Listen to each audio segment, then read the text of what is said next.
Buenas noches, querido público. Ausente.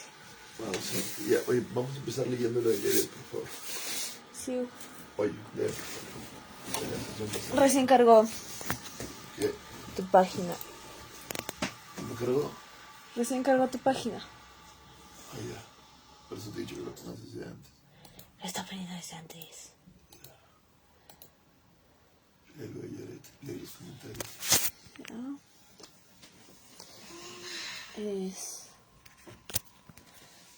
¿Lo compartes en tu historia también esto? No, mi historia no, mi hermano. Acá aparece en la historia. ¿Qué? Acá aparece en tu historia en vivo. Ya que va. Ya.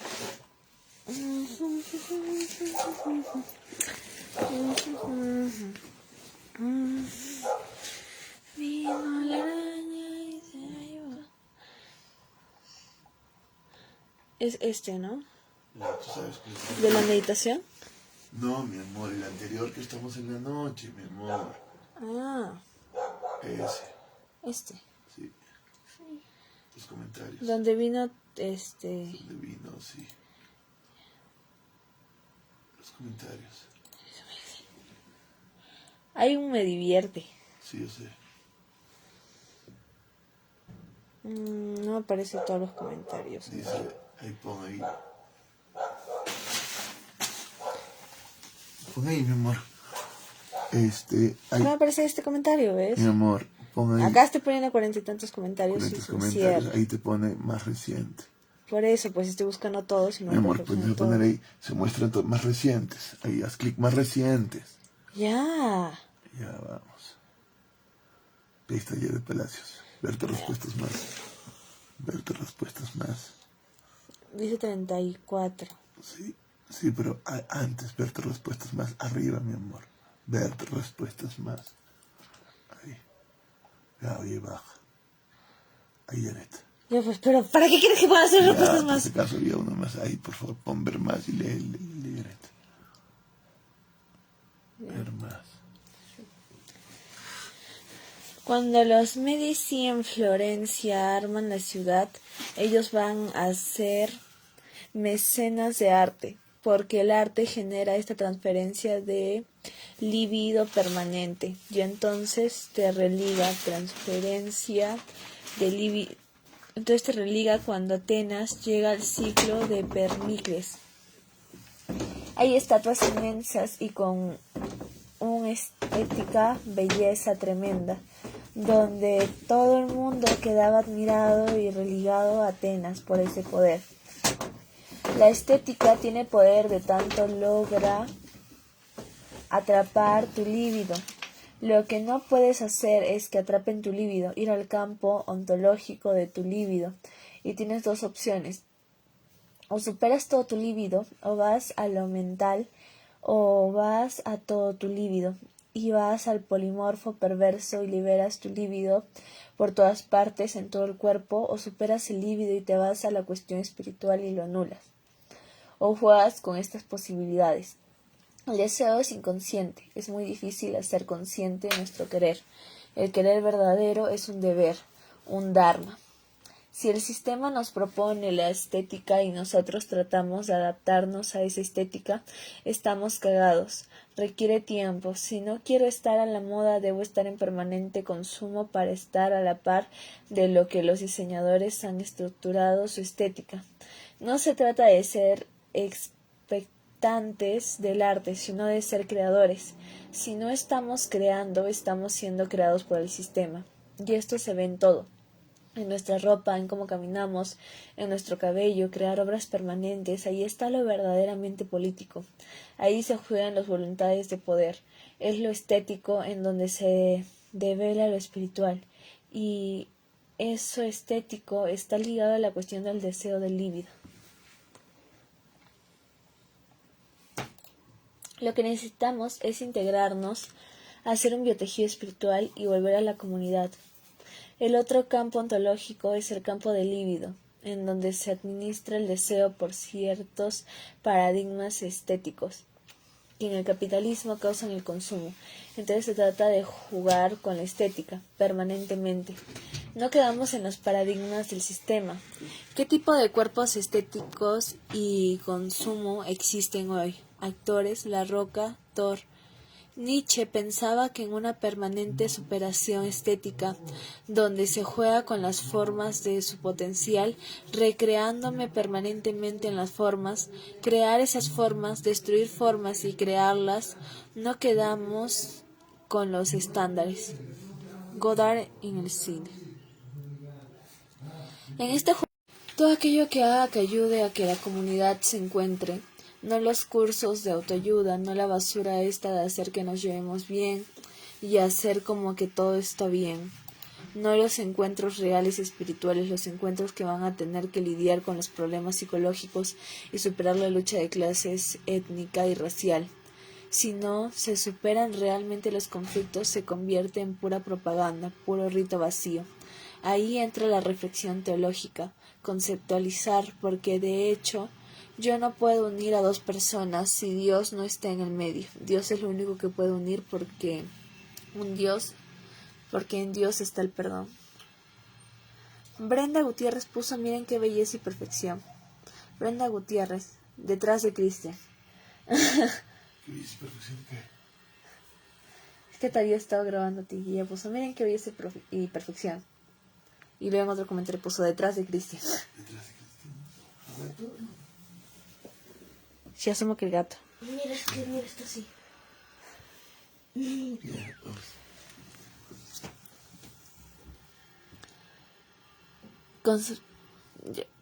Algunos dirían, bueno, el sistema hace riqueza, progreso, pero realmente no, porque lo que haces es empoderar una clase sobre otra. Por eso, la base para destruir el sistema es la biodramaturgia, que logra la sin transferencia. No es como piensan los marxistas que agudizamos contradicciones, porque si yo agudizo contradicciones, la contradicción luego se regula con el sistema. Ese es el problema. Si yo me reconcilio con el otro y empiezo a tener una comunión, el sistema no tiene por qué participar, y es la única manera de superar el sistema. Si en cambio yo creo conflictos con los otros y encima admiro la tensión, espero el sistema se fortalece. Entonces, yo lo que tengo que hacer es reconciliarme con el otro. ¿Cómo nos reconciliamos si yo que lo he conquistado lo elevo a mi igual? He demostrado que soy superior. Siempre lo voy a explotar porque así me vuelvo más rico. A través de créditos e intereses, y sus hijos hago que peleen en mi ejército, y uso el dinero para pagar los recursos en mi ejército. El conflicto en el sistema es, en tanto se halla una tensión entre uno y otro, se hace un sistema, y el sistema se basa en la administración del sistema. Hay un conflicto entre uno y el otro. El sistema organiza y administra la atención, y de ella saca la energía, de ella cobro mis intereses. El proverbio es muy claro: divide y reinarás, base diabólica. Crea una tensión y reina. El sistema se alimenta de la tensión entre uno y otro bando. A partir de que surge una tensión, surge un Estado. Surge una élite que trata de administrar la tensión, surge el dinero, y tú y yo nos llevamos bien. No hay necesidad de leyes, de autoridad, ni de alguien que se ponga como árbitro. Pero cuando yo entro en conflicto con el otro, surge el dinero, surge el sistema. Por eso la base para destruir el sistema es la biodramaturgia, para lograrla sin transferencia. Los intereses e impuestos llegan a esto. El dinero nace de la guerra, el dinero nace de la deuda. Como necesitas pagar una deuda, no hay manera de contabilizarla. Para contabilizar la deuda y su interés, es decir, se te cobra permanente. Ahí nace el dinero. Cuando una comunidad conquista a otra, ya no la ve como igual, y les cobran deudas de guerra. Ahí nace el crédito como la guerra costo. Entonces, hacer pagarla a los conquistados como campo ontológico del trabajo. La comunidad espiritual es eso, el sentido de deuda. No existe y no está atento. Así las cosas que das o recibes generaciones se va logrando esta comunidad más allá del mercado. Mercado menos comunidad, más comunidad menos mercado. Lo bello es que esta idea hinduista de Lela, de cómo las ideas como importantes se develan en el juego, es algo divino. Ja, ja, ja, grande y crecen totalmente. Hay feminidad y masculinidad en cada hombre y en cada mujer. Qué buen resumen de la clase anterior. Muy bien. Entonces, lo que tenemos es el resumen de la clase anterior, que la división se causa. Ahora, la cuestión es, ¿qué ha pasado y por qué se causa la división? Lo primero que tenemos es el nacimiento. Y en el nacimiento ya hay Oye, mi garganta está peor. En el nacimiento ya hay un pecado original. ¿Entiendes? En el nacimiento que estamos en el registro del ser y el no ser, de lo real y lo irreal, pero unido, integrado, hay un pecado original. Hay algo aquí, hay un pecado original. Entonces, de alguna manera, desde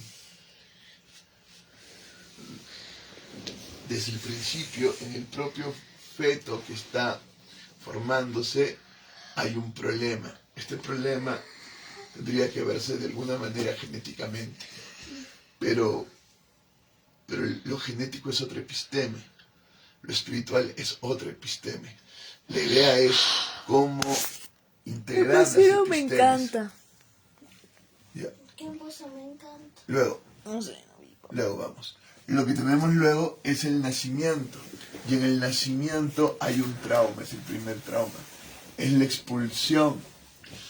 Te alejas de la mamá. Estar en la vida es estar en la muerte, porque estás expulsado como un ser para la muerte. Eso es lo claro. Entonces hay un trauma en el propio hecho de nacimiento. Entonces ya desde aquí hay una desintegración, El existir no es algo agradable. Hay un cambio de temperatura, hay una estimulación, hay una orfandad, estás yendo como un vacío. De lo que estabas integrado y como de alguna manera protegido, ahorita estás expuesto. Luego viene el registro del real imaginario, donde está el problema de contratransferencia con la madre. Si yo estoy aquí, este es el registro del real imaginario. Acá estoy yo y acá está la madre. Y hay un problema de contratransferencia. Siempre hay un problema de contratransferencia de la madre, porque la madre, ¿qué ha pasado con el hombre? El hombre ha saltado del instinto de la conciencia. La madre, ¿sabe ser madre? No. Hay una pulsión que le lleva a ser madre. Ama a su hijo, pero no todas las madres aman a sus hijos. Claro, pero no es un amor que pueda llevarse al acto, porque ella no sabe cómo. Y entonces hay problemas serios. Y por otro lado, el saltar a la conciencia me puede a mí hacer decidir ir contra esa pulsión y decidir no amar a mi hijo, ¿entiendes? Porque no lo quiero, no lo he querido. Por ejemplo, las personas que no pudieron abortar y los tuvieron porque sí. ¿Dices? Las personas que no pudieron abortar y los tuvieron porque sí. Claro. O los tuvieron porque es pecado. No, y porque de alguna manera también nosotros somos seres culturales. Y la cultura de ahora no valora la vida de un pequeño, no es algo que valore. Yo antes tenía hijos y decía, wow, estoy bendecido. Y la madre tenía hijos y ella se sentía bendecida, mientras que una mujer estéril no. Toda la cuestión en la Biblia es las mujeres llorando. Ahí está Ana llorando para que Dios le dé a un hijo, y le da a Samuel un primer hijo y luego le da otros hijos. Y el primero, como primicia, se lo ofrece a Dios, que era más o menos la costumbre, para que luego Dios te dé más hijos también. Es una confianza. De hecho, si yo estoy en el campo, necesito hijos para trabajar la tierra. Y entre más hijos tenga, puedo trabajar más la tierra. Y o entre más hijos tenga, sobre todo Pero hijos... qué feo tener hijos por necesidad. O por conveniencia. Claro, claro, tú lo verías por necesidad, por conveniencia, pero esta era la estructura social. Hoy no tienes hijos por necesidad y conveniencia, porque no quieres tener hijos. Por eso, Porque no pues, son mejor que convenientes. quien los tenga, quien realmente los quiere tener, quien realmente quiere darles el cariño, quien realmente quiere algo. Claro, ahí A viene, que los tenga, que lo obligues a tener a alguien que no quiere nada. claro, ahí viene la cuestión, ¿no? Es igual que como habías dicho anteriormente, no sé si tú, u otro profesor, o no sé. La cosa es que si le das el trabajo a alguien que le gusta ese trabajo, lo va a hacer bien porque le gusta. Sí, De igual forma, pero si tú le obligas a alguien a realizar un trabajo en el que no le gusta, no le llama la atención, lo va a hacer mal o lo va a hacer por cumplir. sí. La idea es que nosotros somos seres espirituales, pero el espíritu solo se puede llevar al acto logrando ciertas condiciones. Es decir, si yo soy una cultura que no he logrado superarme infraestructuralmente, no voy a decidir lo que quiero, jamás, porque no tengo esa posibilidad. Si soy una cultura que necesita hijos para el campo, porque necesito trabajar el campo para que todos comamos, luego recién que yo haya superado ese nivel infraestructural y he logrado una sostenibilidad y una cierta autonomía alimentaria, es que yo me voy a dar el lujo de decidir. ¿Me dejo entender? No es que nacimos libres. Nosotros creemos eso. De hecho, la Biblia nos habla como si Adán y Eva hubieran sido libres. Es un mito, es simbólico y habla de una conciencia y está muy bien. Pero en el devenir histórico, y es así como lo entendemos al espíritu en un devenir histórico, nosotros vamos ganando conciencia a partir de que vamos superando ciertas etapas. Si yo soy una sociedad esclavista, el esclavo va a poder elegir lo que quiere. No. No. En cambio, el que tiene el esclavo sí tiene más posibilidades. ¿Por qué? Porque puede cultivarse, porque puede realmente decir qué es lo que quiere. ¿Entiendes? Al otro tú no le puedes decidir y decirle, oye, tú eres un ser libre, hubieras decidido esto, hubieras decidido lo otro. No. Nosotros asumimos que todas las personas son libres y que tienen por derecho la defensa de su libertad. Eso no es cierto, porque de ser cierto estaría aprobado el aborto.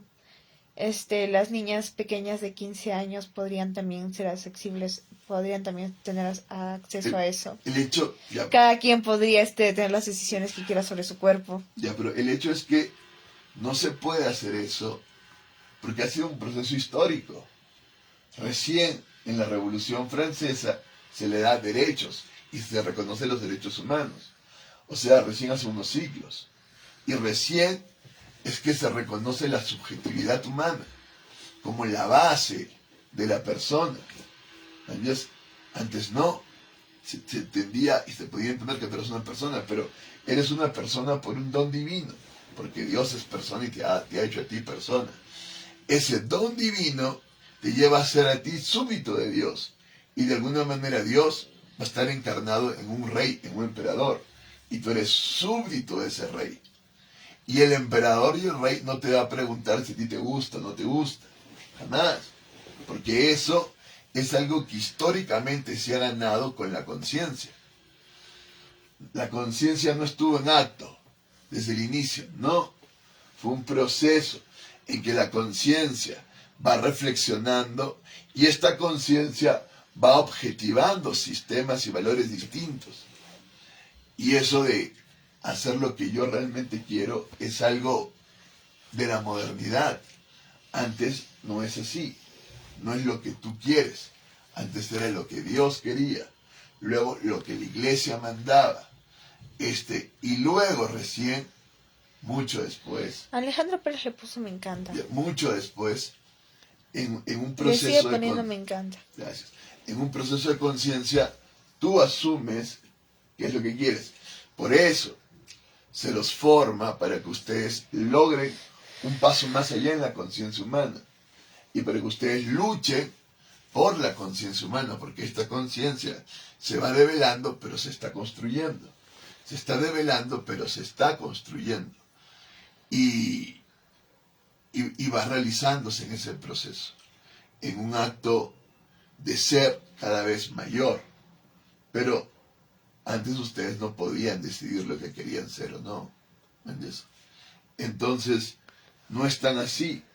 De hecho, es injusto que yo le aplique ciertas leyes a personas que no tienen ningún tipo de posibilidad de haber superado sus necesidades básicas.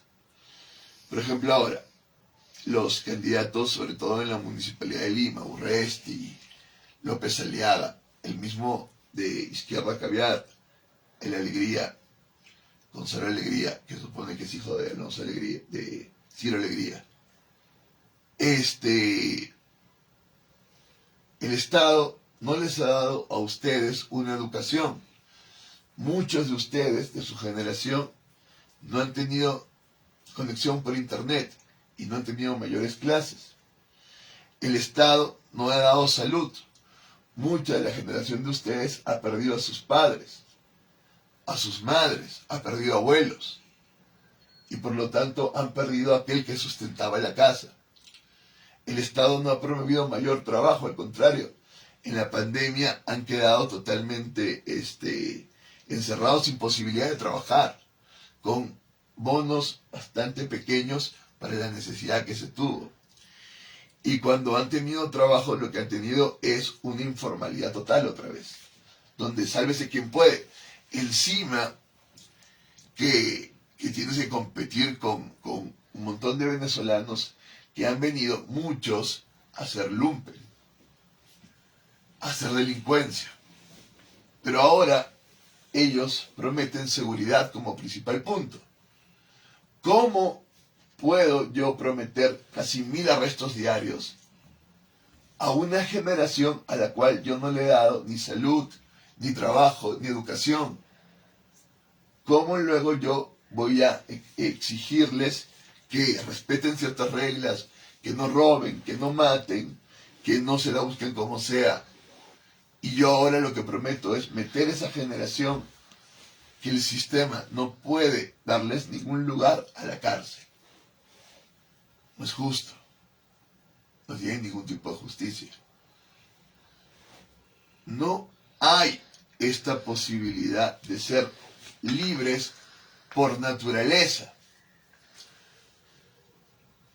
Eso no quiere decir que no seamos libres, que la conciencia misma no sea libre, pero la conciencia necesita ciertas condiciones para realizarse. No es que tú naces superconsciente, ¿no? De hecho, cuando tú naces, no hay mayor conciencia. Aquí viene la conciencia en este primer trauma. Ni siquiera en el nacimiento, ni siquiera. Nosotros hablamos de traumas aquí, pero realmente no está la conciencia como para que haya un trauma. Acá sí, en la contratransferencia con la madre. Luego, en la contratransferencia con el padre, que más o menos se da a los 3 años en el complejo de Edipo. Acá sí. Acá sí. ¿Entiendes? Y son estas... ¿Cuelgo? ¿Qué? ¿Cuelgo? No, sí, cuelga. Son... ¿Quién está llamando? No, si me otra cuenta. A ti. Cierra. Sí, Sí, por favor, güey, que no interrumpas. ya colgué. Ya. Ah, Carajo. ¿Por qué no la cierras? ya la cierro. Carajo, por favor. Oye, ya, la estoy cerrando. Entonces, es aquí que se está generando la conciencia. Es decir, la conciencia va naciendo de estos hechos traumáticos. Si yo logro pasar de una contratransferencia a una transferencia con la madre y esta a una retransferencia conmigo, mi conciencia va a estar saludable. Pero de hecho, es el propio trauma el que genera la conciencia.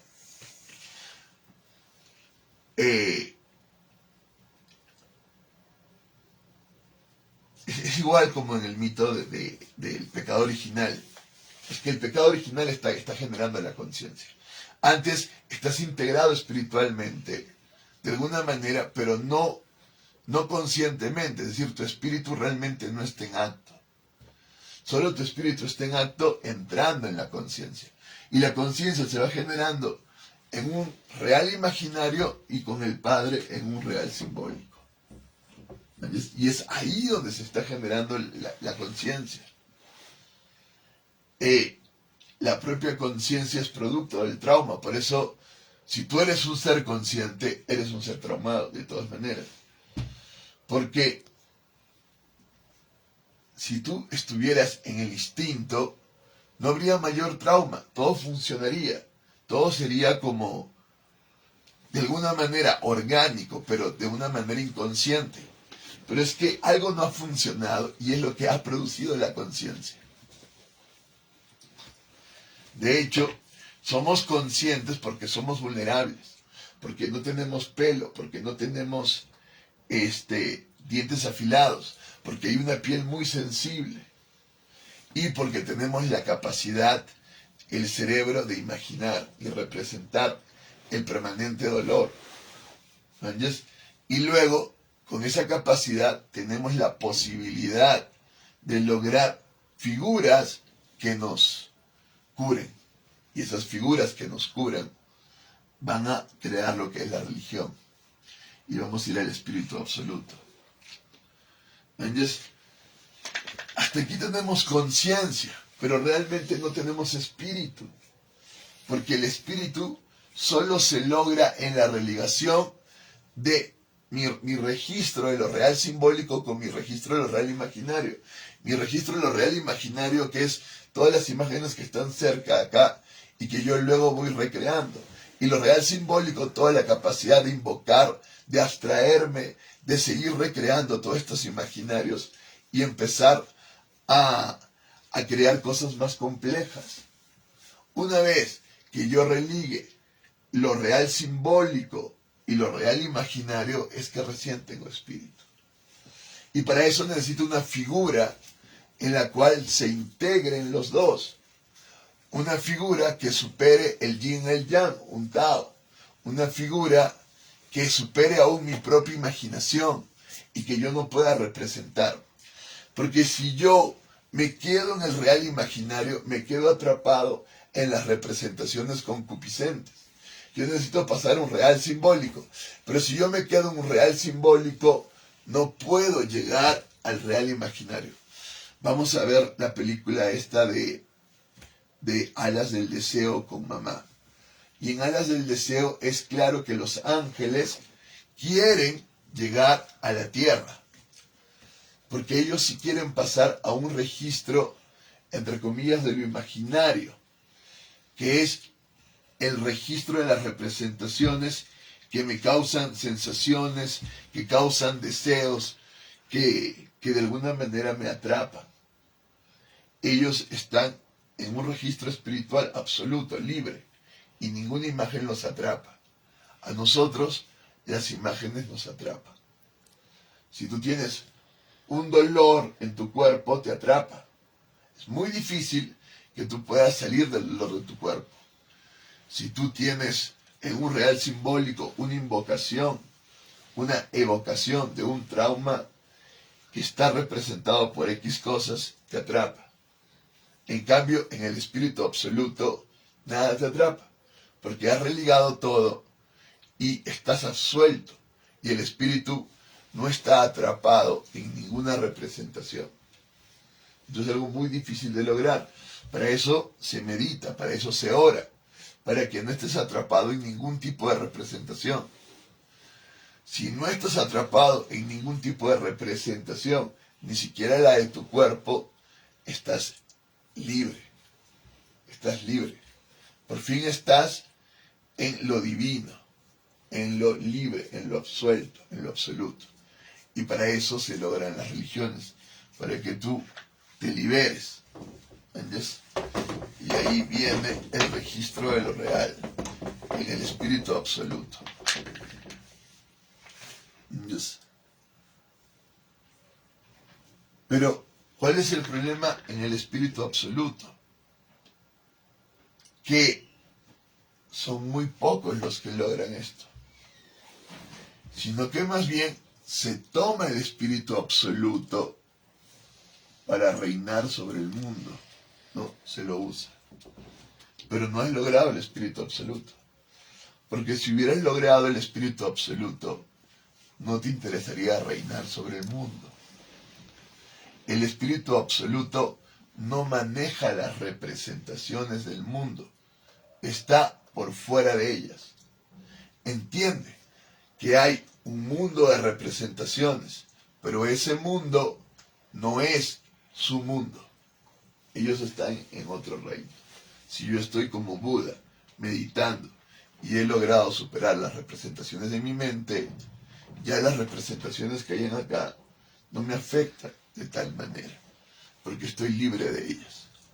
Si yo soy un cristiano y he logrado una oración, las cosas que pasen acá a mí ya no me afectan. Son reales imaginarios y reales simbólicos. Por más que un científico diga que tú estás enferma, no te afecta, porque tu verdad es absoluta, es libre de toda representación. Y no hay una representación que te determine, mucho menos científica o mucho menos doxológica, de opinión. No hay, porque al final tú estás en un absoluto. No hay la posibilidad de que esto te determine. El problema es que tienes un cuerpo, y tu cuerpo no es absoluto. ¿Entiendes? Y es algo que no vas a poder decir que no lo tienes. Tienes un cuerpo. El cuerpo tarde o temprano va a tener que morir. Está regido en este real imaginario. ¿Puedes transformar tu cuerpo espiritualmente? Sí. Hay santos que hacen ubicuidades. Hay santos que hacen X cosas con el cuerpo, han atravesado paredes. Sí. Pero si yo he podido religar el real imaginario con el real simbólico, ha sido por el amor. No ha sido por otra cosa. Si yo he podido vencer los imaginarios, ha sido por el amor. Porque el amor me ha llevado a convertirme a Dios. No hay otra posibilidad. ¿Entiendes? Ha sido un amor muy grande el que me lleva a superar todo esto. Es un amor tan grande que no se sacia con ninguna representación.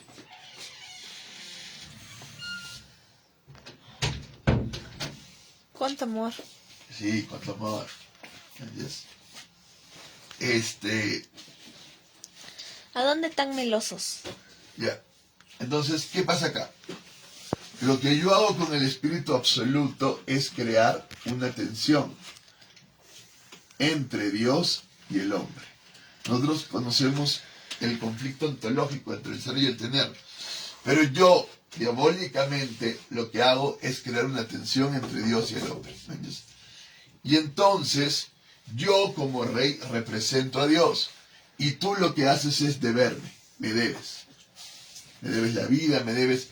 Y por lo tanto, como yo represento a Dios, tú tienes que pagarme impuestos. Tú tienes que pagarme de las primicias que tú haces. Sí, claro, ¿cómo no? Claro. Me revelo. No te puedes rebelar porque... ¿Te rebelas contra él, no? No. Hago tu pata amargo. No te puedes. corto la cabeza. No. Sí. No puedes porque en ese tiempo, si alguien dice que es de Dios, lo ha demostrado. ¿Cómo ha demostrado que él es de Dios? ¿Cómo ha demostrado el rey que él es de Dios? ¿Ganando guerras? Ganando guerras, exacto. ¿Qué? No, claro. Pero en la base de ese linaje está un gran guerrero. Un gran guerrero, porque... El que supuestamente está bendecido. Alguien que pueda liderar. No, pero sobre todo un gran guerrero, porque ¿cómo probabas que tu Dios es verdadero y que mi Dios es falso? Por la guerra. El Dios que ganaba era el Dios verdadero. Nosotros tenemos en el Antiguo Testamento un huevo de guerras de los israelitas. Y siempre la demostración de que mi Dios es el verdadero es porque yo he ganado la guerra. No es una creencia así teórica de Dios, no, es que Dios es el fundamento. Y al ser el fundamento, tú vas a Dios para que te dé la comida, para que te dé el agua y para que ganes la guerra. Entonces, si yo tengo un gran imperio, una gran civilización, es el Dios verdadero, punto. Y a nadie se le va a ocurrir rebelarse, porque rebelarse contra Dios sería perder el agua, la comida, la seguridad, la civilización, que me voten de la comunidad. ¿Entiendes? Él ha demostrado. Es un paria. Claro, pero y ni siquiera un paria, porque ahora tú hablas paria como un problema social. Ni siquiera tendrías la posibilidad de sobrevivir. ¿Me entiendes? O es más, te mataría el imperio mismo, ¿me entiendes? Porque estás destruyendo la cohesión social. Entonces, está esa tensión. Pero ahí viene el problema, pues. Al hacer esa tensión, no está el Dios. Esa es la paradoja. Porque si yo administro la tensión, lo que yo voy a crear es el sistema, que van a ser el sistema imperial. Entonces yo creo el sistema imperial porque administro esa tensión entre Dios y el hombre. Y le digo a los hombres, páguenme, páguenme. ¿Por qué? Porque Dios lo exige. Dios exige esta ofrenda. Dios lo exige. ¿Entiendes? No soy yo, es Dios. Claro, pero Entienden. a partir de eso yo tengo un montón de energía. Y a partir de eso yo también tomo esclavos. Si tomo esclavos, los tomo porque Dios me lo ha permitido. Entonces el esclavo no quiere salir de la esclavitud, porque entiende que por lo menos siendo esclavo está protegido por el Dios del amo. ¿Entiendes? Y esto es lo importante. Entonces, esta es la administración de la atención principal. Uno diría, ya, esta es la administración de la atención del espíritu absoluto que construye el sistema y las civilizaciones. Pero ya hemos superado eso, ¿no? Si yo analizo el capitalismo, el Dios del capitalismo es la mano invisible del mercado. Es muy claro, ¿me entiendes? Su encarnación está en el capital mismo, en los activos de tu empresa, que van generando cada vez más riqueza, el capital, ¿me entiendes? Y esto se va manejando en el dinero, se objetiva en el dinero claramente, en el valor de mi moneda. Y entonces, no es superado. Uno dirá, no, el hombre ya superó su estadio religioso. No. Y del todo tampoco sería muy bueno que lo supere. Claro, nosotros queremos superar la religión, pero por una real integración en la cual todos de alguna manera logramos despertar nuestra naturaleza divina y podemos realmente vernos como iguales y estar en comunión. Pero el sistema se basa en la tensión entre Dios y el hombre permanentemente. Y mientras hay esa tensión, siempre le vas a deber. Y tú le vas a deber al sistema financiero, le vas a deber al Dios del mercado, le vas a deber. ¿Me entiendes? Le vas a deber al capital. Siempre. ¿Me entiendes? Por lo tanto, la tensión del espíritu absoluto no ha sido superada. Y al mismo tiempo, esa tensión es la que no te permite entrar en el espíritu absoluto. Porque mientras que Dios te siga cobrando, no puedes entrar en el espíritu absoluto. Una vez que Dios te deje de cobrar, ya entras en el espíritu absoluto y estás libre. Por eso es tan estúpido irse contra lo cristiano. Porque lo cristiano se basa en que ya eres libre, que en Cristo has conseguido tu libertad, que Dios ya no te va a cobrar por tu pecado, sino que en Cristo ya tienes gracia. Gracia quiere decir que eres libre. No tienes que dar un diezmo todo el tiempo, en ningún sentido. Das ofrenda porque tú quieres dar la ofrenda. Si no, si te dicen, no, tú debes porque le debes a Dios, estamos en la tensión del espíritu absoluto. Y lo que están haciendo es manipularte. Y es la tensión principal. Hay otras tensiones en el real imaginario para tu sobrevivencia en la naturaleza. Hay otras tensiones con el Padre en el real simbólico. Pero al final, todas ellas se religan en la tensión entre el hombre y Dios. Y entonces, la ciencia del chamán apóstol se basa en superar esta tensión y lograr la sin transferencia entre Dios y el hombre. Si no has logrado la transferencia entre Dios y el hombre, no eres un ser libre. ¿Entiendes? Por más que te digan a ti que eres libre en la Constitución y demás, no lo eres, porque en el fondo tú le sigues debiendo, y le sigues debiendo.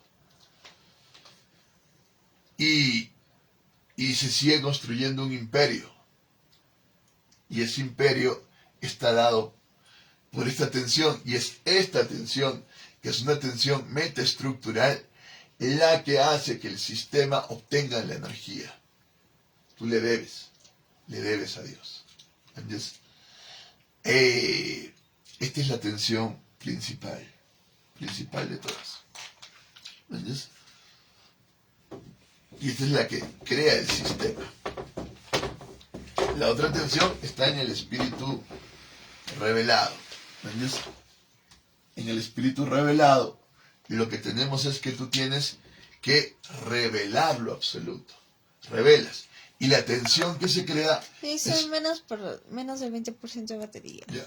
La tensión que se crea es una tensión entre lo ideal y lo material. Clásica tensión que la iglesia usó para manipular a la gente. Porque la idea era que lo material es lo pecaminoso, lo sexual, lo carnal.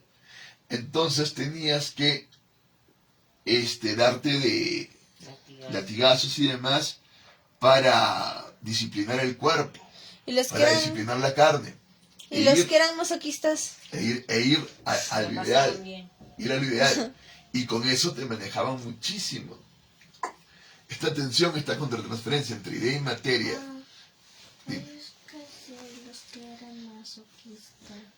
¿Qué? No, claro, tú podías desarrollar cierto masoquismo, claro. Los que eran masoquistas, qué rico. Y desarrollar cierto masoquismo. Y de hecho también desarrollar cierto sadismo, claro que sí. Porque se produce una contratransferencia. Y lo que se produce aquí es un trauma, un terrible trauma, una perversión cultural, social. Y es esta contratransferencia la que construye esa cultura. La cultura no está basada en lo espiritual. Que quisiéramos, la cultura está basada en la tensión espiritual que se instala para lograr la energía que va a construir el sistema. Gracias a que tú en la iglesia puedes entrar en lo ideal, en lo espiritual, en lo armónico, es que tú vas a la iglesia y la iglesia se llena de dinero. La promesa de que tú vas a ir al cielo y que vas a dejar esta materialidad. Toda la promesa de la indulgencia. Tremenda. Con eso se construyó la basílica más grande, quizás la construcción más grande. La Basílica de San Pedro, que hasta ahora está en el Vaticano. Y se construyeron un montón de catedrales, iglesias y demás. Y se hicieron muy ricos para su tiempo los papas, obispos, el clero. Y se llenaron de tierras. Acá cuando vinieron al Perú, los franciscanos, que suponen que son los más pobres y demás, se llenaron de casi todas las tierras y las haciendas que habían. Por lo menos en Lima y demás, ahora tienen el convento de San Francisco y demás, pero eso era una gran hacienda. ¿Qué pasa, militar? ¿Qué es una hacienda? Una hacienda es un lugar donde hay un hacendado que administra un montón de tierras, es como un feudo. Y hay un montón de campesinos y gente que trabaja. El dueño de las tierras. Claro, que trabajan y que le dan la primacía a él. ¿Entiendes? Y él lo que les promete es una cierta seguridad. Las iglesias tenían un huevo. Cuando nosotros leemos el Arca de la Libertad y vemos que Chamarán creció un montón en tierras y demás, es porque ellos eran dueños de todos estos. Y los demás les daban la primicia. Estaban trabajando para la iglesia. Entonces, esta es la tensión, y esta tensión es la que da poder. Esta tensión es la que les permite a ellos construir un sistema que se sostiene en el tiempo, porque se alimenta a esta tensión metaestructural. Recordemos que la base de todo es espiritual, y que en el hombre, lo que yo tengo que lograr para dominar al hombre es una tensión metaestructural. Divide y reinarás. La tensión que yo hago acá entre idea y materialidad, entre carnalidad y la espiritualidad, eso me da un huevo de energía. La gente de verdad cree que tiene que purgarse, que tiene que peregrinar, que tiene que hacer penitencia, que tiene que hacer un montón de cosas para alcanzar esta idealidad. Y que el medio para lograr esto es la iglesia. ¿Me entiendes? Entonces la iglesia instala la tensión y de esa tensión vive. Es como se hace siempre en los sistemas. Cuando nosotros entendamos un sistema, tenemos que entender la tensión metaestructural que lo sostiene y la medicina, la solución que se les promete. Y a partir de eso se construye el sistema. Y las cosas van funcionando. Nosotros estamos preocupados por ciertas cosas, pero el hombre medieval estaba preocupado, muy preocupado porque su alma vaya al cielo. Y habían miles de personas latigándose en la calle al mismo tiempo y así peregrinando para ir al cielo. Miles. Miles. Porque esa era la tensión. Ahora, si se supone que Cristo vino y yo entro en el espíritu, ¿tendría que estar en esta tensión espíritu-materia? No. Sí, de alguna manera la hay, pero tendría que tener fe de que está superada, de que Dios está superada, ¿me entiendes? Tendría que tener fe que mi espiritualidad va a lograr superar esta materialidad. Y por otro lado, mucho después, eso no lo puedo hacer en ese tiempo, tendría que entender que la materialidad es espiritualidad y que no hay esta dicotomía. ¿Me entiendes? Papá, ¿Jesús lo latigaron? Sí, mi amor, lo latigaron cuando lo llevaron a la cruz. Claro que sí, pero él no se autolatigó en ningún momento para vencer la carnalidad. Eso es un invento del sistema para dominar tu mente. ¿Me entiendes? Siempre. Y entonces, hasta que tú no superaras esto, no había libertad. No había esa posibilidad de libertad. ¿Me entiendes? Vamos a la tensión en el espíritu. Nosotros conocemos este conflicto como el conflicto moral entre el deber y el querer, permanentemente. Vamos a la tensión en el espíritu subjetivo. ¿Cuál es la tensión en el espíritu subjetivo? A ver. ¿Cuál es la tensión en el espíritu subjetivo?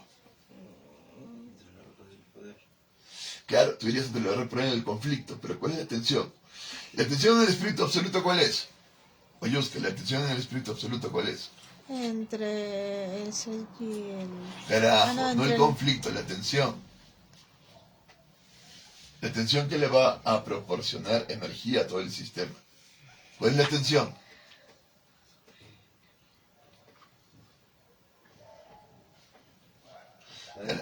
¿Qué? Claro, pero es la tensión entre el hombre y Dios. Entre el hombre y Dios. Porque tú le debes a Dios. ¿Me entiendes? Es la tensión entre el hombre y Dios. Yo hago un abismo entre Dios y el hombre. Y te digo, tú le debes a Dios y tú tienes que hacer esto. Y yo como rey, como monarca, como emperador, represento a Dios en la tierra. Por lo tanto, tú debes hacer esto, para entrar a la divinidad, para reconciliarte con Dios. Esa es la tensión clara. ¿Quiénes le cobraban a los reyes? ¿Qué dices? ¿Nadie le cobraba a los reyes? Si yo soy un emperador y he conquistado todo mi mundo conocido, nadie. Lo único que me puede pasar es que otro imperio más grande venga y me destruya. Pero si hay ateos. Pero yo como emperador, no hay nadie sobre mí. Pero papá, ¿qué pasa si Ahora, hay claro. un ateo? Hay una cuestión aquí, ¿no? Porque yo como emperador, ¿soy el que verdaderamente manda o hay una casta detrás que me está manejando? Hay ciertas complejidades. Hay ciertas complejidades. Pero se supone que el emperador es lo máximo. Es la culmine de la pirámide. Y por lo tanto no hay nadie sobre él. ¿Pero qué hacen Eso no es cierto. con los ateos? Se supone. Hay casos y casos que es mucho más complejo. ¿Qué dices? ¿Qué hacen con los ateos? No hay ateos.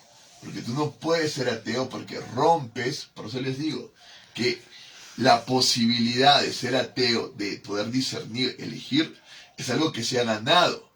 Se ha luchado muchísimo para que haya personas que puedan ser ateas. Eso es algo que se va a ganar acá en el espíritu subjetivo. ¿Me entiendes? Porque antes no se podía. Era imposible que alguien diga o existiera esa palabra. Si existía, era terrible, porque eso quiere decir que eres lo peor de lo peor, ¿entiendes? Estar sin Dios en ese tiempo significa estar sin civilización, sin sociedad. Es peor, es como una bestia. Es lo peor de lo peor. Porque no es la idea de Dios que tenemos nosotros ahora, no. Dios era el fundamento de toda la organización. Por algo es que Nietzsche va a decir Dios ha muerto, entendiendo que es ese Dios, el centro de toda la sociedad y la civilización, que ya no está. Si ya no está ese centro, lo que ocurre es una deconstrucción, es decir, lo que van a haber son un montón de fragmentos que no hilan una unidad, porque el centro de la unidad se ha perdido, ha muerto. ¿Entiendes? Y en ese tiempo a nadie se le ha podido ocurrir. De hecho, cuando ya viene la iglesia, lo que más va a perseguir es la herejía, que otros tengan otra interpretación que vaya contra la unidad, que es la unidad de la iglesia, pero es la unidad de la iglesia en ese tiempo, es la unidad de toda la sociedad y de toda la humanidad entendida desde la iglesia. Entonces no podías, no había esa posibilidad. Eso se va ganando de alguna manera cuando la sociedad va cambiando infraestructuralmente. Si yo tengo en el imperio un esclavismo y luego tengo en la Edad Media un feudalismo, tengo que pasar a un capitalismo y que haya esta posibilidad de tener dinero imprimido en papel para yo tener poder. ¿Me entiendes? Es imposible si antes el imperio acuñaba el oro y en el oro está la imagen del emperador, que es como la imagen de Dios, o un símbolo divino, que yo pueda acumular poder. Es imposible, porque el oro lo tiene el imperio y va al imperio. ¿Me entiendes? Ahora también el dinero lo tiene el capital, pero de alguna manera el capital fluye más. Entonces yo puedo acumular salud. Y gracias a que yo puedo acumular salud, capital, es que yo puedo decidir por mí mismo. A mí esta libertad me la está dando el dinero. Me está dando la posibilidad y el dinero en papel de yo tener cierta independencia. Porque antes con las monedas de oro yo tenía que depender de lo que decía el imperio. Es así de simple. Entonces, no es que la libertad se da de por sí, no. Entonces ahora tendrías que depender de lo que dice el banco. Claro, ahora tú dependes muchísimo de lo que diga el banco y el capital, claro. Y se supone que por eso el comunismo ha querido independizarte de eso. Y no lo ha logrado, manches. Ha querido superar a ese Dios. Pero el problema es que ese Dios es el que me permite cierta individualidad. En cambio el comunismo quiere que otra vez vuelva a un Estado con una dictadura del proletariado para recién luego ir a una libertad. ¿Entiendes? Pero ese paso no se ha dado nunca. Y cuando se ha intentado hacer un paso así de radical, no se ha logrado, ¿no? No se ha logrado. ¿Por qué? Porque a este Dios, al capital, no le interesa y no va a permitir que tú te liberes de su fe, de su religión. Jamás, ¿me entiendes?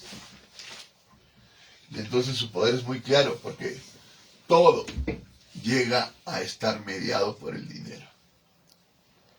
Kai, vamos, necesito ver. Vamos. Entonces, ¿cuál es la tensión que se produce en el espíritu subjetivo? Ya sabemos cuál es la tensión que se produce en el espíritu revelado. ¿Cuál es la tensión que se produce en el espíritu revelado? No. Deber y querer. Vamos, ¿cuál es la tensión que se produce en el espíritu revelado? Entre el hombre y Dios, ¿no habías dicho? Carajo, eso es el espíritu absoluto. Ya. Ya, siéntate, ya. Siéntate, Boyus. ¿Cuál es la tensión que se da en el espíritu revelado? Kai. ¿Cuál es la tensión que está en el espíritu revelado? El esclavo. No. Entre el espíritu y la materia, Kai.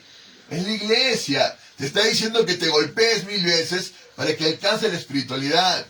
Esa es la tensión que hay. Y yo estoy construyendo un sistema en el que te prometo el cielo y te cobro indulgencias. Y a partir de eso yo creo poder. ¿Entiendes? Es el conflicto entre el deber y el querer. Pero la tensión que se instala es entre lo espiritual y lo material. ¡Vamos! ¿Qué pasa? Ya, vamos. ¿Cuál es la tensión que se instala en el espíritu subjetivo?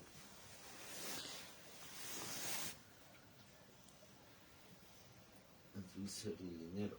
No. Vamos, Kai. El conflicto en el espíritu subjetivo, ¿cuál es? Es un conflicto. El conflicto en el espíritu absoluto, ¿cuál es? Entre El conflicto. ¿Cómo se llama el conflicto en el espíritu absoluto? ontológico. Ontológico. Entre... El hombre y... No, ¿No? no he dicho la tensión, el conflicto. Entre El ser y el tener. el ser y el tener. Muy bien. La tensión es entre el hombre y Dios. El conflicto en el espíritu revelado. Era entre el deber y... Entre la materia. No, el conflicto. No era Kai. entre el deber y el querer. El deber y el creer, muy bien, Oyuska. La tensión es entre lo espiritual y lo material, muy bien. Vamos, el conflicto en el espíritu subjetivo. ¿Cómo se llama el conflicto en el espíritu revelado, Kai? En el espíritu revelado, ¿cómo se llama el conflicto? Ético. Muy bien, ético-moral. El conflicto en el espíritu subjetivo, ¿cómo se llama? Nociológico, es un conflicto de conocimiento. Ese va a ser el conflicto de conocimiento. Nosotros vamos a entender que muy pocas personas acceden a este conflicto porque no les interesa conocer. Muy loco, porque la Biblia nos habla del árbol del conocimiento del bien y del mal, pero son muy pocas personas las que realmente entran en un Sánchez conflicto. Jesús puso, ¿no tiene que ver el funcionamiento interno de la mente humana? ¿Qué dice? ¿Qué dice? ¿No tiene que ver el funcionamiento interno de la mente humana? A ver, cuando nosotros hablamos del funcionamiento y hablamos de funciones, vamos a entrar en las funciones de cada espíritu y luego vamos a entrar en lo que llamamos las competencias de la mente, la sensibilidad, la percepción, el entendimiento, la razón, la inteligencia, el propio logos. A eso entendemos como las competencias, que vendrían a ser como funciones específicas en la mente. ¿Tiene que ver con todo este proceso en el espíritu subjetivo? Sí. Si lo vamos detallando, claro que sí. Ahorita no lo estamos detallando, lo estamos viendo de manera general para ver las tensiones, que se instalan, que van a hacer posible la construcción de sistemas. ¿Entiendes? Hay tensiones permanentemente. Si el hombre no tuviera una tensión con la materialidad, entonces no habrían sistemas. Pero el hombre salta a la conciencia y tiene una tensión con el registro imaginario, que es lo material, y se produce un sistema. Ya se están produciendo sistemas ahí. Si el hombre no tuviera tensión con lo simbólico, pero hay una tensión con lo simbólico, y se producen culturas, se producen ya sistemas mucho más complejos. Si el hombre no tuviera una tensión con Dios, no habrían imperios, pero hay esa tensión y se construyen imperios. Si el hombre no tuviera la tensión de lo espiritual y lo material, no habría necesidad de iglesias, pero se construyen iglesias, porque tienes esa tensión, se construyen sistemas. Y si el hombre no tuviera la tensión entre lo subjetivo y lo objetivo, la tensión, el conflicto nociológico entre la verdad y el poder, entonces no se construirían todos los sistemas académicos que se construyen, universidades y demás que se construyen para superar esta tensión, que nunca se supera, porque al final el sujeto y el objeto están en permanente tensión. ¿Cuándo es que una cosa es objetiva y cuándo es que una cosa es subjetiva? Es todo un problema tremendo. Hegel intentó superar la tensión subjetivo-objetivo y volver a un absoluto, porque es la única manera de superar la tensión subjetivo-objetivo. Pero es que los hombres no la superan. Creyeron haberla superado y creyeron en epistemes positivistas. objetivas, y no eran tales, porque al final en toda objetividad hay una subjetividad, y en toda subjetividad hay objetividades. Es muy importante superar la tensión subjetiva-objetiva, porque por fin te puede dar un conocimiento. Pero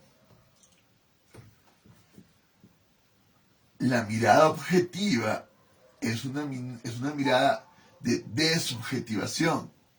Y al desubjetivar algo, de pronto se separa de ti. Y al separarte de ti, tú lo puedes usar, y al mismo tiempo lo otro te puede usar. Y es un problema. Entonces, objetivar las cosas, de pronto no es la salida. Lo otro es subjetivarlas para interiorizarlas. Pero si yo las interiorizo y las subjetivizo y las aprendo a mi subjetividad, luego son solo para mí y ya no valen para los demás. Ya no valen socialmente. Y ya no hay algo objetivo que nos pueda regir. Y entonces es un problema muy serio. Es la tensión entre lo subjetivo y lo objetivo. Y esta tensión siempre se va a preguntar qué es verdadero, o sea, qué es verdad, qué es verdadero. Y a partir de saber qué es verdadero, es que luego yo puedo organizar toda la cuestión. El sistema que se va a generar aquí es el Estado. El Estado nace de la tensión sujeto y objeto. ¿Entiendes? El sistema que se genera en el espíritu absoluto, ¿cuál es? El sistema que se genera en el espíritu absoluto, ¿cuál es?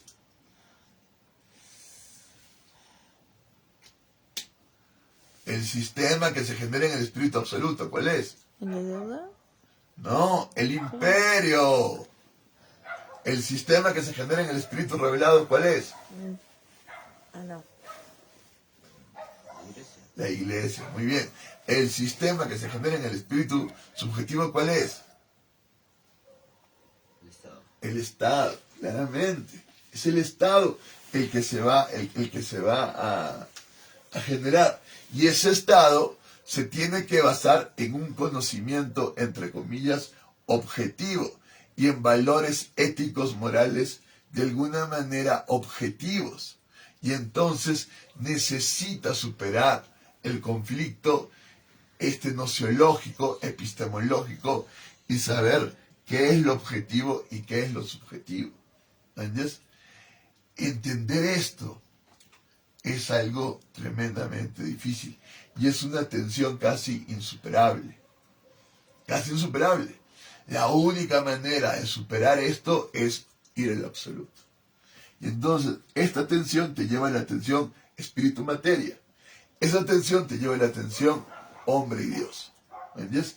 Y solo superando esa tensión y religándote con Dios es que puedes superar las otras.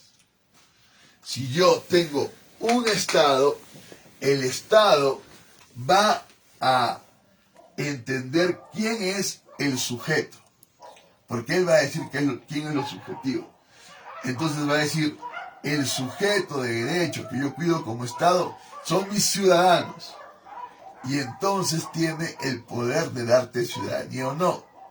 Si yo he venido de otro país y quiero entrar a ser sujeto de derecho en este Estado, no puedo.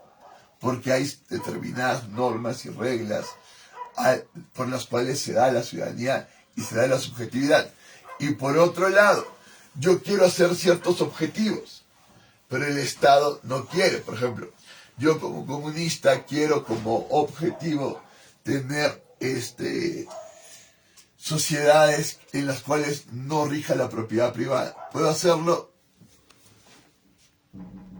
¿Puedo hacerlo? Salomón vino. No puedo. ¿Por qué no puedo? Porque el que da los objetos no soy yo, sino el Estado.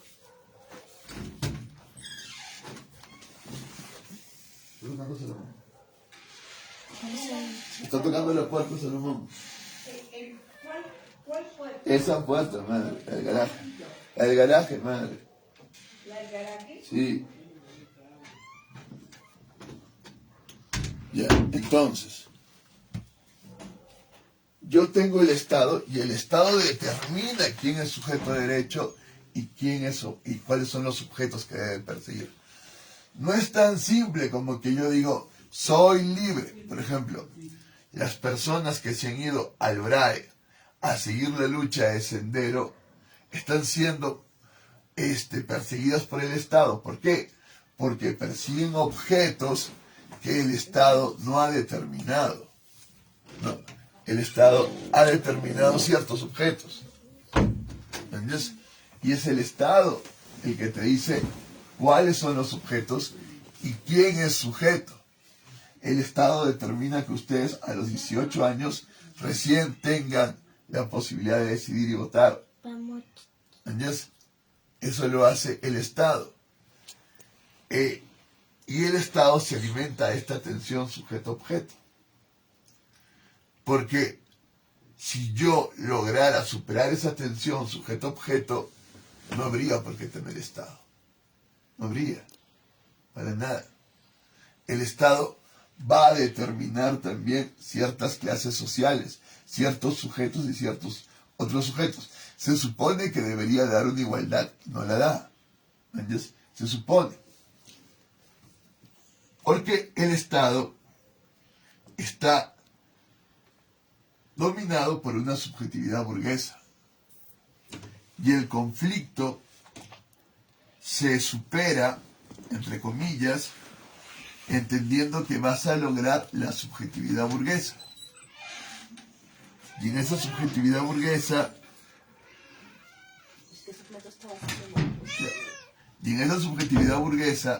lo Ya que vino tú a vas a lograr quejarse. es una sociedad de consumo que te dé comodidades, una sociedad de bienestar. Y eso es lo que te vende el Estado. Si tú sigues mis reglas, estudias en un colegio, sacas un título de universidad, trabajas en una empresa X y rindes impuestos y demás, lo que yo te prometo como Estado es un bienestar, una vida, una calidad de vida. Ya, entonces, eso es lo que tienes como Estado. Y se alimenta de la tensión sujeto-objeto. Por eso no es cualquier cosa. En cambio, si yo logro superar esa tensión y voy a una objetividad, el Estado debería desaparecer. Marx entiende que el objeto está por fuera del Estado y que el objeto mismo es superar la lucha de clases. Superando la lucha de clases, el Estado no tiene posibilidad de existir. Y en cierto sentido tiene mucha razón. Entonces la cuestión es clara. Tengo que superar la tensión sujeto-objeto. Ese va a ser el dilema entre Marx y Hegel. Porque Hegel va a decir, he superado la tensión sujeto-objeto. Pero Marx va a decir, no, tú no has superado la tensión sujeto-objeto porque al final lo que tú has hecho es endiosar al sujeto burgués. Y el sujeto burgués no es todo el sujeto, no todos queremos ser el sujeto burgués. Y es de hecho imposible que todos seamos el sujeto burgués. Tenemos que tener otra subjetividad y tenemos que tener otra objetividad. Y eso solo se logra superando el Estado. ¿Entiendes? Porque el propio Estado es producto de un contrato social dado por el sujeto burgués. Porque el sujeto burgués ahora decide relacionarse por contrato, permanentemente, contratando y contratando. Y es otra manera de subyugar al otro. Yo te contrato y aparentemente es un documento libre, porque tú estás contratando conmigo para tener ciertas horas de trabajo, pero no es cierto, porque no somos iguales. Yo tengo los medios de producción y yo tengo el sartén por el mango. Claro, tú dirás, no, pero yo me hago un tecnócrata muy exitoso y todo el mundo me va a querer contratar. Sí, en algún momento tú puedes, al igual por ejemplo que Messi y demás, exigirle a la empresa un huevo de cosas, pero son casos muy excepcionales, donde tú te haces muy indispensable para ciertos fines de X empresa y tú puedes manejar el contrato a tu manera. En la mayoría de casos, los que tienen el medio de producción y el capital determinan el contrato y tú solamente firmas, porque si no te mueres de hambre. Entonces, no estás siendo libre. Hay un paso más de libertad que no hemos dado. Hay un paso más en la conciencia que no hemos dado. Este es el conflicto nociológico. Pero a diferencia de Marx, que no es a diferencia, porque Marx cree que ha resuelto la objetividad, la tensión sujeto-objeto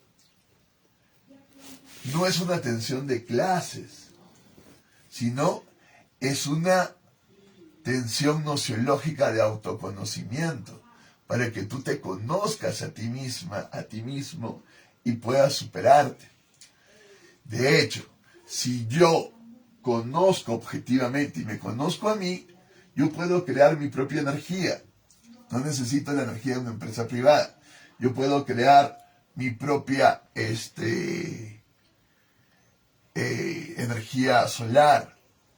Puedo crear mi propia fuente de agua y así también tener mi desagüe. Puedo lograr una armonía con mi entorno. Claro, yo solo no. Necesito una cierta comunidad en la cual podamos armar la cuestión de la superación sujeto-objeto. Entonces, si yo logro el conocimiento, realmente yo puedo lograr una libertad que me haga superar el Estado. ¿Entiendes? Ya. ¿Entendemos eso, Kai? ¿Entendemos eso? ¿Comprendemos eso?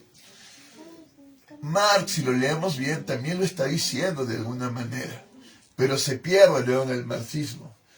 Empezamos a defender una clase social como el proletariado, cuando la cuestión no es defender la clase social, sino que el proletariado logre autoconocimiento, logre realmente conocimiento. Si no logra conocimiento, el proletariado va a seguir siendo proletariado. Es decir, si yo como proletariado lucho contra el patrón para que me dé derechos, ¿estoy haciendo realmente una solución a la tensión sujeto-objeto? No. Me estoy quedando en un juego en el que yo acepto ser el proletariado y él el patrón. No tiene ningún sentido.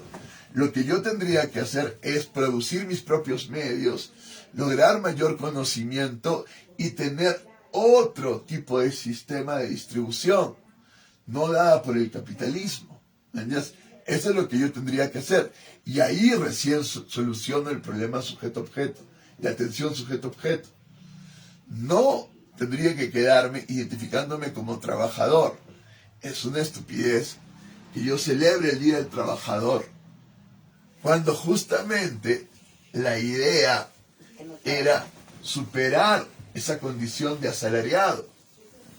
Porque si yo no supero esa condición de asalariado, estoy fregado.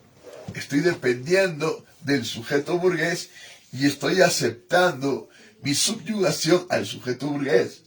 Y la idea es que yo supere la subyugación que el sujeto burgués me está haciendo. ¿Está claro? ¿Está claro, Guayusca? Es muy importante por eso estudiar. Como decía el chiste de Lenin, ¿no?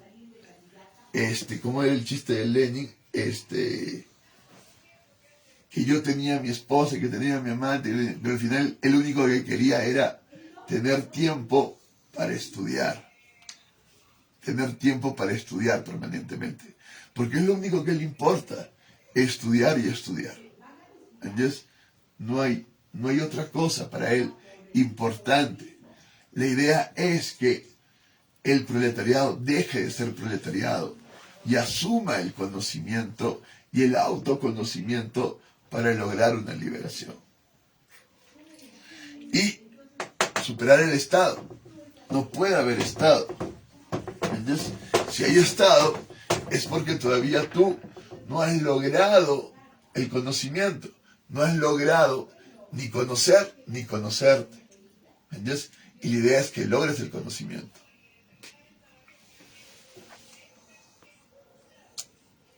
Vamos con el espíritu objetivo. Ahora, tenemos la tensión. ¿Cuál es el conflicto en el espíritu objetivo?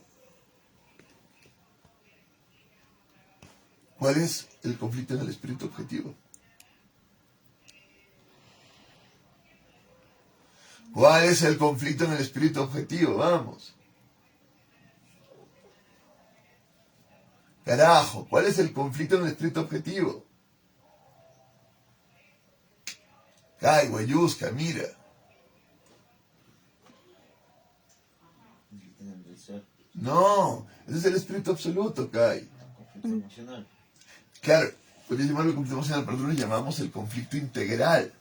Es el conflicto en el que tú te integras con el otro, en que el espíritu por fin logra su integración objetiva y se integra con el otro. Yo me integro con el otro cuando yo me integro con una pareja. Por eso lo llamamos el conflicto amoroso. Pero es el conflicto en el cual se integra la iglesia y Dios. ¿Entiendes? Cuando se integra la humanidad con lo divino.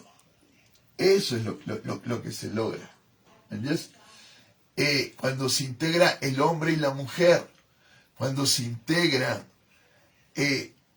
la naturaleza y lo espiritual. Eso es. Y eso es el espíritu objetivo. ¿Cuál es la tensión que se instala en el espíritu objetivo? ¿Cuál es la tensión que se instala en el espíritu objetivo? ¿El otro? ¿Cuál es la tensión que se instala en el espíritu objetivo? ¿El otro? Claro, muy bien. La otredad, muy bien, Guayusca, porque es el otro el que se instala. Esto es algo muy importante, porque A puerta cerrada. vamos a entender cuál es el otro. ¿Entiendes? ¿Cuál es la otredad? Has dado justo en el clavo. Es la tensión del yo y el otro. ¿Entiendes? Que de alguna manera es la tensión de lo uno y lo múltiple. ¿Entiendes? Del ser y el no ser. Es el conflicto integral. Si yo soy capitalista, ¿quién es el otro? Comunista. Claro, el comunista, el proletariado. Él es el otro. Y aquí hay una tensión. Y el espíritu objetivo se alimenta de esta tensión. Yo, como capitalista, he construido la sociedad global a partir de la OTAN, entendiendo que los países comunistas pueden atacarme. Y entonces yo genero una unidad de los países aliados capitalistas. Eso es lo que yo logro. ¿Cómo lo logro? Porque yo lo que logro es el miedo al otro. Y a partir del miedo al otro, yo construyo un sistema. Por ejemplo, ¿cuál es el otro para un nazista? ¿Nazista? Sí, Nazista. ¿Qué es sí, un para un nazista? nazi. ¿Cuál es el otro? Ah, Nacionalista. Nazistas se les llama, los nazis. ¿Cuál es el otro para un nazista? ¿Cuál es el otro? Comunista. No, liberal, ¿no? no, ¿No es un liberal? no. ¿Cuál es el otro que yo persigo? Yo pongo en campo de ¿Judíos? concentración. Los judíos. Claro, los judíos. Y a partir del odio al otro, y entendiendo que el otro maneja el capitalismo y demás, y también el comunismo, es que yo construyo mi sistema en base a la contratransferencia con el otro y construyo objetivamente porque hay una otra edad y hago una contratransferencia con esa otra edad y logro energía para sostener un sistema. Por ejemplo, si yo soy comunista, ¿quién es el otro? El capitalista, claramente. Y yo construyo mi sistema entendiendo que yo estoy luchando contra esta otra edad y que a partir de esta lucha yo voy a lograr una superación y una mayor libertad y tengo una promesa de una sociedad mejor si vencemos al otro, al capitalista. ¿Entiendes? Y siempre hay un otro. ¿Cuál es el otro para un anarquista? Un fascista. El anarquista siempre te va a hablar, el fascista, conservador, él con la iglesia, con la nación, con el Estado y demás. Y en esa tensión va a generar un sistema. Eso es lo que hago, porque construyo un otro. Y eso es lo que hace el espíritu objetivo. El espíritu objetivo construye una objetividad y hay una otredad a esa objetividad que no entra y que es un obstáculo para construir esa objetividad. Y entonces yo tengo que superar ese obstáculo para la construcción de este objetivo. Pero ya te di el obstáculo, ya te di la otredad. Miren que todo se ha basado en una metafísica del bien y del mal. Lo objetivo es lo bueno y el mal es aquello que no entra en esta objetividad y que no solo no entra, sino que obstaculiza la formación de este objetivo. Eso es. ¿Entiendes? Y este es el conflicto integral. Si yo logro integrarme al otro, si yo logro una sin transferencia, que hay una contratransferencia, si yo logro una sin transferencia con el otro, una unidad con el otro, respetando esa otredad, el sistema se destruye. ¿Entiendes? Ya no podría sostener el sistema, porque ya no me creo la otredad que me está diciendo. Yo le tengo que creer al comunista que el otro es el capitalista. No. Y tendría que entender según su visión. Pero lo cierto es que no. Lo cierto es que no. Porque la otredad que él me da es cierta, según su visión, según su objetividad. Pero lo que yo tendría es que lograr una objetividad mayor de integración de ambos polos. Claro, el nacionalista me dirá, yo lo he logrado. Y al final mi otro es el judío. Pero yo tendría que creerme la otredad del nacionalista. No. No, al contrario, tendría que integrar. Pero hay objetivos distintos. ¿Entiendes? Por ejemplo, a un judío le importa que los pueblos se afiancen en su nacionalidad. Si son todos judíos e intentan preservar su sangre, ¿no? A un judío le interesa que los demás pueblos intenten perseverar en una autoafirmación de su nacionalidad. No. ¿Por qué no? Eso se preocupan porque no son judíos. ¿Qué? ¿Por qué no? Porque eso se preocupan porque no son judíos. Y ellos se preocupan solo porque son judíos, pero ellos... Porque se consideran el pueblo elegido. Ya, ellos son el pueblo elegido, todo lo que quieras. Pero, ya, yo soy el pueblo elegido. ¿Por qué a mí, como judío, no me interesa que tú te afirmes en tu nacionalidad? Porque no me importa. No, sí me importa y mucho. ¿Por qué a mí no me interesa que tú te afirmes en tu nacionalidad? Porque eres judío. ¿Pero por qué? Porque se supone que eres el pueblo elegido y estás elegido por sobre los demás. Ya, más allá de eso, ¿por qué yo no apoyo localidades, nacionalidades? ¿Por qué como judío yo no las apoyo? Porque... ¿Por qué? No, ¿Quién coño va a querer darle poder a alguien que no seas tú? no. Por un lado, por ahí va, es cierto. Pero el lado es que yo como judío soy una raza que he estado en una diáspora y estoy por todos lados. Si tú te afianzas en tu nacionalidad, me vas a segregar como siempre lo has hecho. Entonces, yo como judío no apoyo nacionalidades. Lo que yo apoyo es una globalización, una visión cosmopolita, en la cual yo puedo entrar en cualquier lado del mundo y sentirme como en casa. Nunca voy a apoyar que tú tengas una nacionalidad, una cultura propia, que no me permita a mí transitar por tus países y sobre todo transitar con el flujo de mi capital y de mis negocios. Entonces, sí hay una tensión objetiva. El nacionalista no se le está inventando de la nada. Al judío no le interesaba en ningún sentido que el pueblo alemán se encumbrara y se afirmara en su nacionalidad. Jamás. Nunca le ha interesado. Jamás. No es que yo voy a entrar en reconciliación con el pueblo judío. Sí, mira, no pasa nada. Tú estás dentro. No es así. Hay una tensión objetiva. Hay objetividades que están chocando. Pero eso quiere decir que yo voy a afianzar mi sistema a partir del odio a ti como otredad.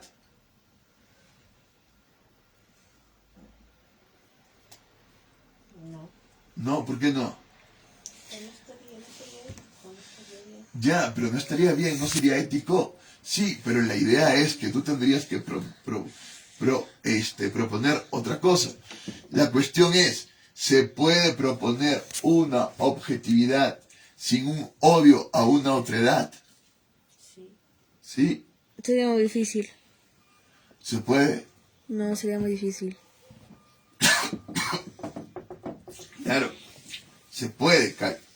Pero la objetividad tendría que... No, porque todo necesita un pinche frío y caliente. O sea, eres frío o eres caliente. No. La Te objetividad... quedan solo segundos. La objetividad tendría que partir de un autoconocimiento. Si yo me autoconozco, tendría que objetivar que el verdadero enemigo soy yo. Tendría que tener una autoconciencia que me permita una objetividad real, entendiendo cuál es el obstáculo para que yo realmente me realice. Y me daré cuenta que no es el judío, que no es el comunista, que no es el capitalista, que no es el anarquista, que no es el extraño extranjero que Y viene, luego todos se ponen en tu contra. sino Ah. que soy yo. Claro, que viene el problema. Entonces ahí sí hay. Pero el problema es que siempre el problema está aquí dentro y se exterioriza en el otro. ¿Entiendes? Yo estoy Se te acabó el tiempo. Ya son las 9. Sí. Ya son las 9. Sí. Finalizo, bye.